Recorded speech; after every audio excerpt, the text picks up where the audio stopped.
The following program is an opinion program. The opinions expressed by the hosts and guests of this program are not the opinions of the management, staff, and advertisers of this station.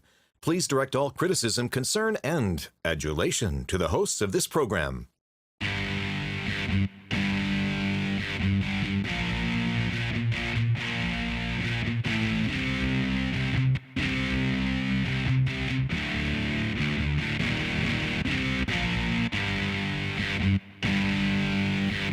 Welcome to Guerrilla Politics. I'm Dale Jackson. I host a radio talk show here in North Alabama on News Talk 770 AM, 92.5 FM, WVNN. You can hear it from 7 to 11 every Monday through Friday. With me, as always, is my co-host, Dr. Wayman Burke from Calhoun Community College. He's a doctor of political science. Now, this is Yellowhammer News' Guerrilla Politics. Go to yellowhammernews.com. Sign up for my 7 things you should be talking about today. That'll end up in your email inbox every single morning. Right when you get up, you'll be ready to go. You'll know everything you need to be talking about right there. So go to yellowhammernews.com today. Today on the program, much like most of the programs you've seen lately, this school shooting that happened over a week ago in Parkland, Florida, will dominate the program. But we'll also be joined by former State Representative James Fields. He is running for governor on the Democratic side of the aisle, and we will discuss with him that run and what he wants to accomplish. Dr. Burke has a history lesson for you about the banning of knives, believe it or not, in the state of Alabama. And I've got a parting shot for you about trolls. So stay tuned. It's going to be a great show. Let's get to it, though, right now. Let's go ahead and get to the 2-minute warning. Dr. Burke, like I said, this program is going to be dominated by this school shooting in Parkland, Florida. One of the big topics of conversation where both the President of the United States and State Representative Will Ainsworth, who is running for Lieutenant Governor, has talked about arming teachers. Some people thought this was crazy. Will Ainsworth told me on my radio program last week that he thought it only had a 10% chance of passing. Now he has 33 co-sponsors in the State House, including 2 Democrats, and also the President of the United States is on board as well. Dr. Burke, you're a former high school teacher. You're a current college professor. Arming teachers who want to be armed. And we say armed, it's not like, hey, go to the motor or go down to the arms room, have a bunch of guns. These are people who are trained. They've taken classes. Who supports this and who opposes it? Well, I think even the education profession is very divided on this. Dale, I would say if that does come to fruition, that as you suggested, these would have to be people who pass a rigorous program of knowing how and when to use a firearm. It's not like going out for target practice or whatever, because you make a mistake, it's one that you can't take back. Are the teachers' unions going to be opposed to this? Donald Trump's talking about a potential bonus for them. We got to figure out how to pay for it. I think this will be something that's done on the statewide level, so I don't know about the bonuses and stuff like that. But will the teachers' unions come out and oppose this? I think they will. I don't know at this point. They may want to check the pulse of how their members feel. In and Madison, I would be very interested to see how the AEA members, for example, feel about this. The superintendent in Madison City said he doesn't want to see his teacher facing down a terrorist in the classroom. I think that I would rather have that than the terrorist on his own, not having any opposition. So we'll see where this all goes. The one topic of conversation that we all seem to agree on is we all want common sense reform here, just like we all want common sense immigration reform and common sense budgeting. But what does that mean? That's really the question. What does it mean when we want something that's common sense? In modern American politics, what I think it means is I want the thing I always wanted, only I want you to agree with me now. That's basically where we're at. Dr. Burke, when we hear the phrase common sense on gun reform, there are a bunch of different things. Armed teachers. A lot of people don't think that's common sense. And then CNN had a town hall where they basically cheered the banning of semi-automatic weapons, which is every pistol except revolvers that you could possibly see. So that's not going to happen. There's a giant gulf here. What's common sense reform? We do know that for 10 years, from the Clinton years on up to, I forgot the year that it ended, that certain assault weapons were banned during that period. And I heard one critic say that, the world didn't come to an end. People didn't come by picking up people's guns and so forth. I think that's probably the ultimate goal for many people, that the only way to stop these types of attacks, whether it's on schools, whether it's on concerts or whatever, is to eliminate a weapon of mass destruction, really a weapon of war. Now, that's not popular in some certain circles. It's not popular overall. But how much is the public willing to accept? And it would be tragic if these things continued, not only in schools, but like what happened in Vegas and the church out in Texas. When will the public say enough is enough? Okay, so there's not a consensus on that. No, there there's is not a consensus on background checks generally, strengthening Correct. them. And those things, those should be no-brainers. But we don't even know what that means, because some people want to do them for private sales. Like if I sell you a gun, we have to go to a store and do a background check. Some people think that instead what we should do is make it age 21. I don't think that would really do much about it. Again, when we talk about this common sense stuff, maybe mental health. If you go to the doctor because you're depressed, do you want that going to the FBI? I don't. I probably wouldn't go to the doctor. I mean, that's Right. that's a reasonable argument. Right, so I think we've got to figure out what common sense actually is. All right, here is the real issue that we're seeing here. We have two sides of this case, and I'll tell you, I'm more on the side of the NRA than the kids from Parkland. Now, I know that's not popular to say. Politicians surely are not going to tell you that. But these kids are out there leading because A, they've been affected. They've been through a very serious thing. And B, they're old enough to use their voices. And now you are seeing them on cable news, on television, on the news, being talked to in the newspaper. These kids are leading the charge here. Now, while we're telling people that they need to listen to these kids, we're also saying that they're not old enough to buy a weapon. So explain this to me. They're not old enough to smoke. They're not old enough to drink. They're not old enough to rent a car, but we're supposed to listen to them. Dale, they're the next wave of active citizens in this country. I get it. And I think we should be listening to them. And by the way, I'm on their side, so I'm on the opposite side of that with you. You want a full removal of all semi-automatics? Because that's what they want. I think that we need to discuss what is effective for the future safety of the country in all areas of life, again, whether it's schools or churches or whatever. We've got to address this problem. I'm a gun owner, you're a gun owner, we're responsible gun owners, but the fact is some people shouldn't have guns. Right. But the NRA is totally inflexible. But these kids are yelling. These kids are yelling at state representative, or yelling at Marco Rubio on stage. They're doing. I saw that the other night. Is that effective? Well, I think it had a powerful impact on him. But I want to say this: Donald Trump would have a great opportunity if he did what some people call a Nixon goes to China. Changes his entire position on this. Yeah, changes his position. I don't know if he has that Trump courage likes making or not. deals. He's come up with some plans. I don't know if he has that much courage, but I'm going to tell you, I think it would redefine how many people view him in a positive way if he would take on the NRA in some, maybe not the most extreme solution. I agree with you, but what you say. It would. Do I think he will? Doubt it. But you frame it as courage, and I don't think that's I think really it would be fair. courage. I don't think it's really, political courage. Yes, political courage, if not in this sense, is Donald Trump agreeing with you. I get it. And that's, again, part of the bigger problem here. All right, moving on to the state of Alabama. I told you that was going to take up a lot of the program. The Alabama budget, it passed, at least the Senate. But where was the pay raise? We had talked about this. We're talking about for state employees. Yeah, where was this thing? What happened? I don't know, and I'm very disappointed year? because I've been an advocate for state employees. This is different from the teachers. They've been underpaid for years. So many times they receive no cost of living. It's not really raised, it's just a cost of living adjustment. And so they're falling farther and farther behind in the inflation category.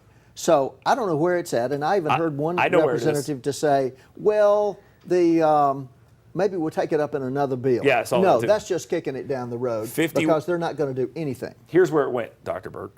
$51 million to prisons. That's where it went. $8 million going to mental health. That's where it went. That's where these things went. I mean, these are new costs that come up, and that's what gobbled that up. Now, again, we may not agree that that's the best use of it, because who wants to say, well, do I want to give pay raises or do I want to give money to prisoners? They chose prisoners. Well, we need people in the legislature, the House and the Senate, who have the political courage to go and find the revenue to provide for these hard-working state employees. Because whether we're talking about state troopers or we're talking about folks who work in the various state agencies, whether we're talking about court officials or whomever, they do deserve a cost of living adjustment. Just a question.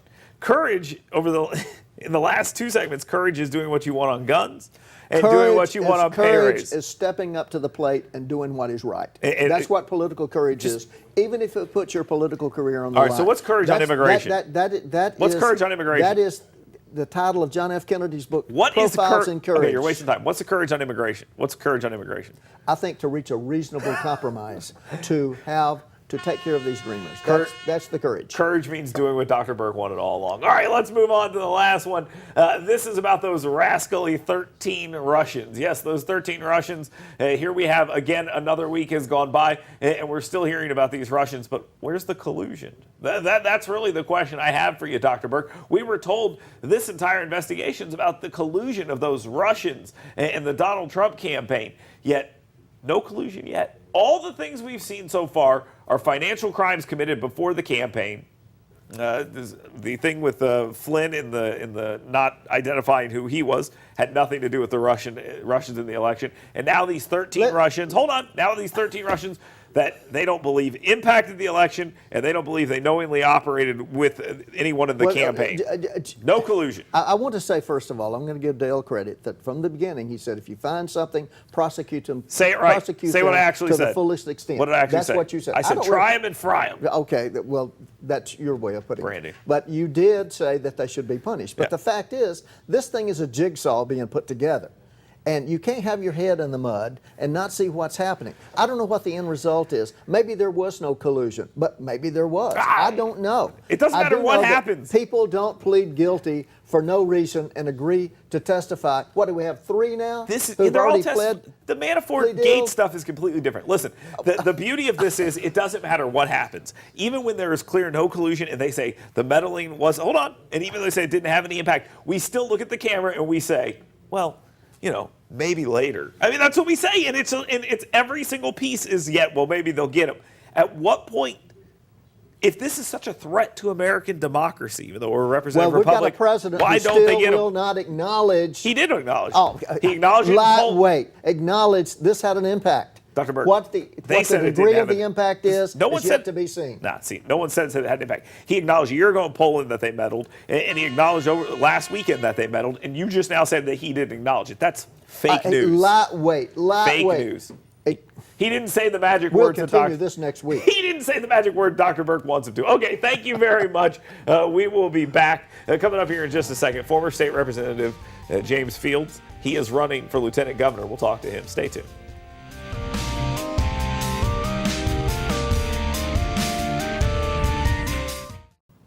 Hey folks, Dale Jackson here from my good friends at University Kia. Let me tell you a quick little story. When this guy got out of the Army many, many years ago, you know what his first purchase was? A Kia Sportage. After that, I've purchased Kia Sportages, Kia Souls like I'm driving right now, and I love those vehicles. I have put hundreds of thousands of miles on Kias, and you will love your new Kia too. Go down and see my friends at University Kia. Check them out online at universitykia.com. And when you talk to my friends at University Kia, make sure you tell them Dale Jackson sent you. Want fun, safe, intelligent fitness programming? Want to build muscular strength, cardiovascular endurance, drastically improve range of motion and mobility, and learn proper nutrition to fuel your life with energy and emotional health? Well, come find out why Iron Tribe Fitness is ranked one of the top 5 fitness programs in America. Come find out why personal training and intentionally working on your current movement patterns individually is not only important, it's just another core value that separates Iron Tribe Fitness from other fitness facilities. To learn how to get your 2-week free pass, go to irontribefitness.com. Oh, the land of the free and the home of the brave. RVing, still an American pastime.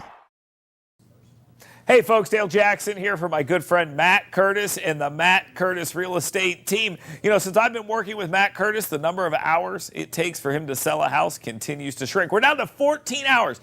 Every 14 hours, Matt Curtis sells a house. If you're looking to sell your house, he's the best in town, one of the best in the entire nation. Call Matt Curtis today, 256-333-MOVE, and check him out online at mattcurtisrealestate.com. And when you do, tell him Dale Jackson sent you. At Premier Dental, you'll always be welcome with a big smile and a friendly professional team. Our services include everything from children's dentistry to dentures and everything in between, including cosmetic dentistry, Invisalign, implants, and much more. We accept most insurances, offer bilingual services, and even offer in-house financing. So call us at 256-469-6428 or visit premierdental.org. We're looking forward to seeing your smile soon.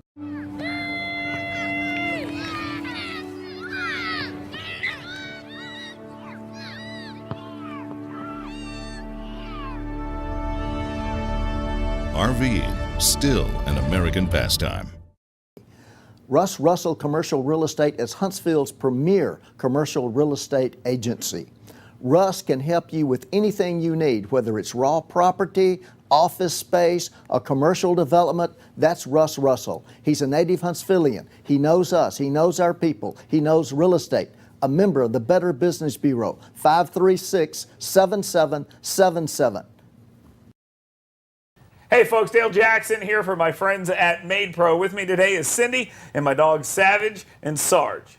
As you can tell, these dogs are a handful, and if it weren't for Made Pro, I wouldn't put up with any of them. That's absolutely true, folks. Made Pro comes once a week to my house, and they keep it clean. They keep my marriage happy, and they keep these dogs happy as well. Call them today, 256-585-6628. Check them out online at madepro.com. And when you talk to Made Pro, make sure you tell them Dale Jackson sent you.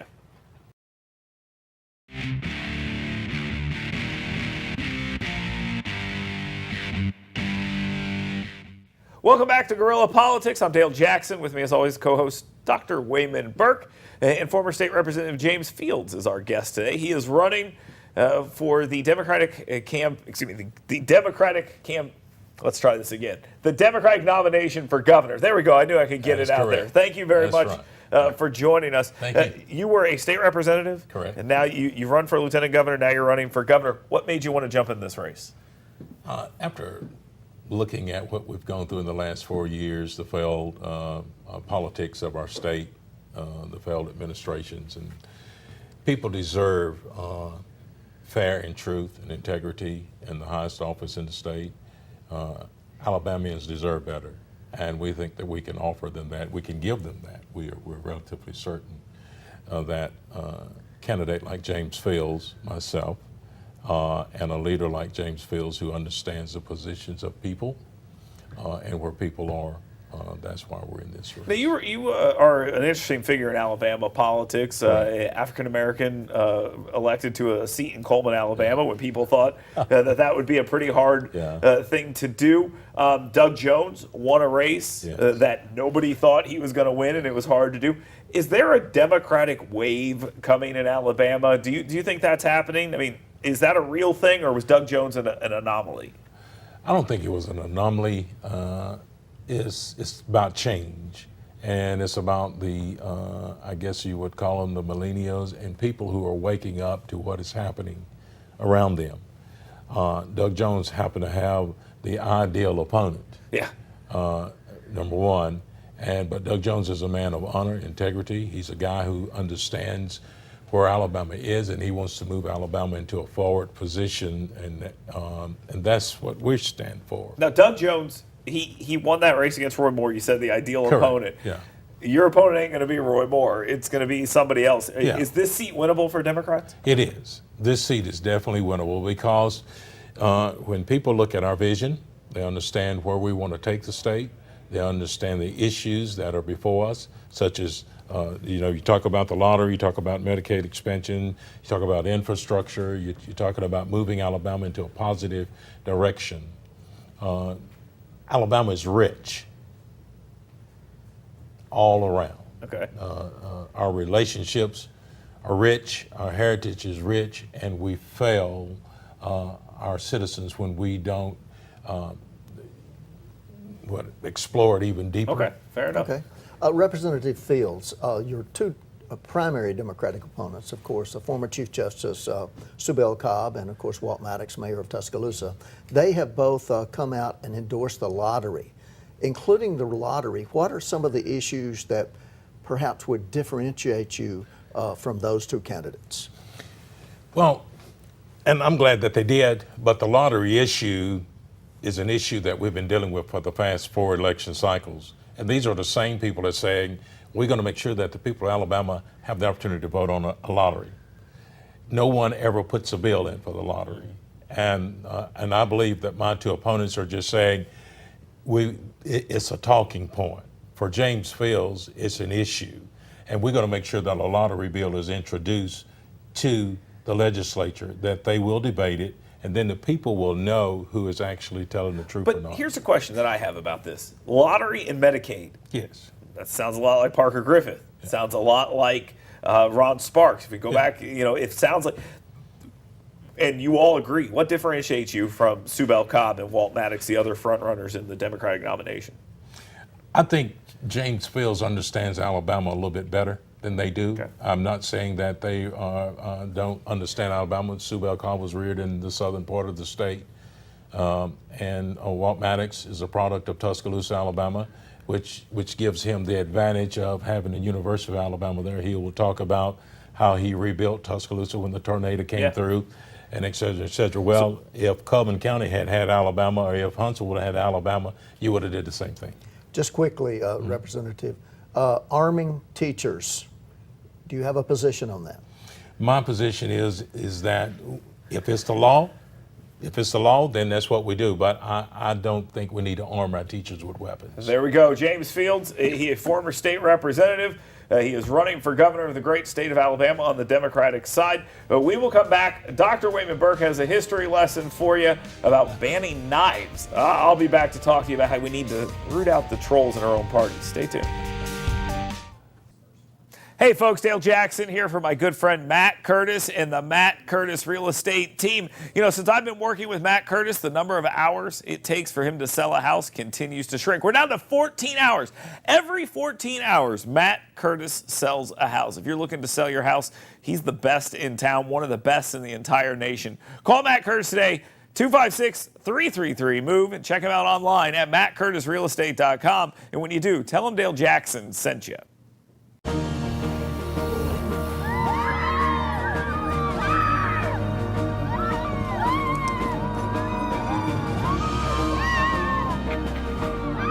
RVing, still an American pastime. At Premier Dental, you'll always be welcome with a big smile and a friendly professional team. Our services include everything from children's dentistry to dentures and everything in between, including cosmetic dentistry, Invisalign, implants, and much more. We accept most insurances, offer bilingual services, and even offer in-house financing. So call us at 256-469-6428 or visit premierdental.org. We're looking forward to seeing your smile soon. Hey folks, Dale Jackson here for my good friends at University Kia. Let me tell you a quick little story. When this guy got out of the Army many, many years ago, you know what his first purchase was? A Kia Sportage. After that, I've purchased Kia Sportages, Kia Souls like I'm driving right now, and I love those vehicles. I have put hundreds of thousands of miles on Kias, and you will love your new Kia too. Go down and see my friends at University Kia. Check them out online at universitykia.com. And when you talk to my friends at University Kia, make sure you tell them Dale Jackson sent you. Want fun, safe, intelligent fitness programming? Want to build muscular strength, cardiovascular endurance, drastically improve range of motion and mobility, and learn proper nutrition to fuel your life with energy and emotional health? Well, come find out why Iron Tribe Fitness is ranked one of the top 5 fitness programs in America. Come find out why personal training and intentionally working on your current movement patterns individually is not only important, it's just another core value that separates Iron Tribe Fitness from other fitness facilities. To learn how to get your 2-week free pass, go to irontribefitness.com. Hey folks, Dale Jackson here for my friends at Made Pro. With me today is Cindy and my dogs Savage and Sarge. As you can tell, these dogs are a handful, and if it weren't for Made Pro, I wouldn't put up with any of them. That's absolutely true, folks. Made Pro comes once a week to my house, and they keep it clean. They keep my marriage happy, and they keep these dogs happy as well. Call them today, 256-585-6628. Check them out online at madepro.com. And when you talk to Made Pro, make sure you tell them Dale Jackson sent you.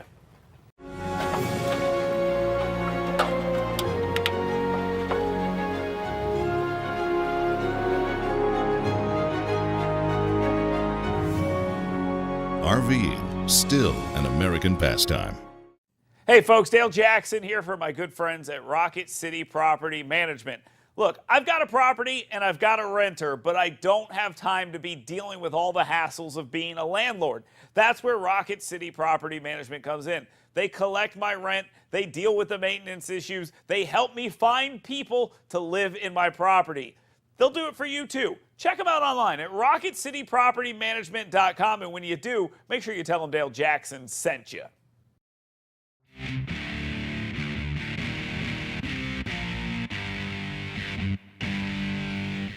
Welcome back to Guerrilla Politics. I'm Dale Jackson. With me, as always, Dr. Wayman Burke.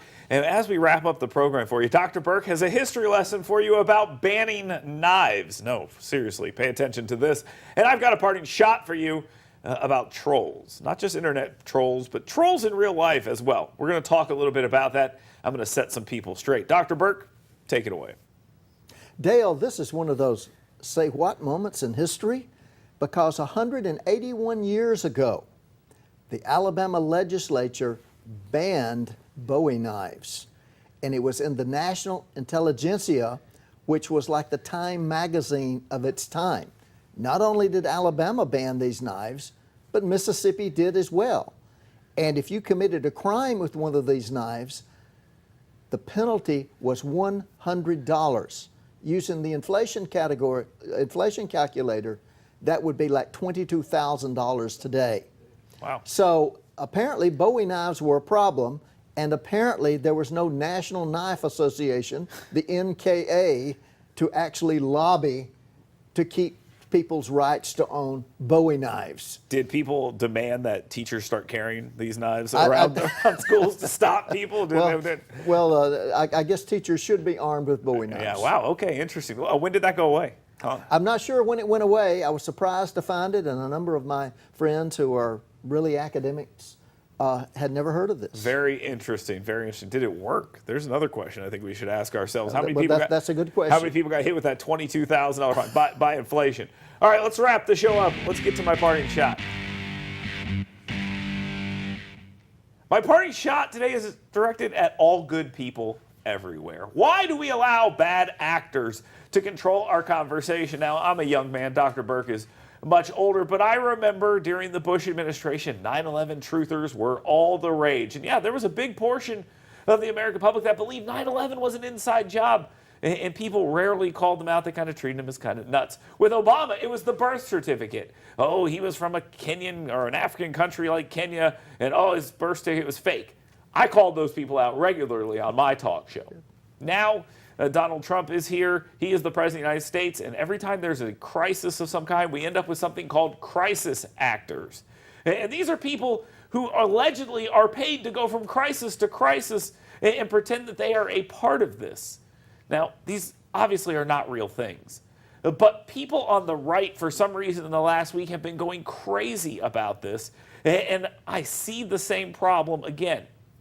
People reluctant to call out bad actors on their own side. It's more important than ever that you call out the bad guys on your own side. It gives you credibility, and it disincentivizes that kind of behavior. Anyone out there talking about crisis actors and phony victims and all this other stuff is wrong, and they need to stop. Both sides need to start cleaning up their own house. Social media has really emboldened a lot of very stupid people, and this is unfortunate for our society. It needs to stop, and the way it stops is we start criticizing our own. Thank you very much for watching Guerrilla Politics. I appreciate it. Dr. Burke, I don't need a round of applause. By the way, if you want to follow me, head on over to yellowhammernews.com. I will hook you up with the 7 things you should be talking about today every single morning, Monday through Friday. All you got to do is go over there and sign up for my email blast. Lots of people get it. You can get it as well. Thank you very much for watching Guerrilla Politics. We'll see you next week.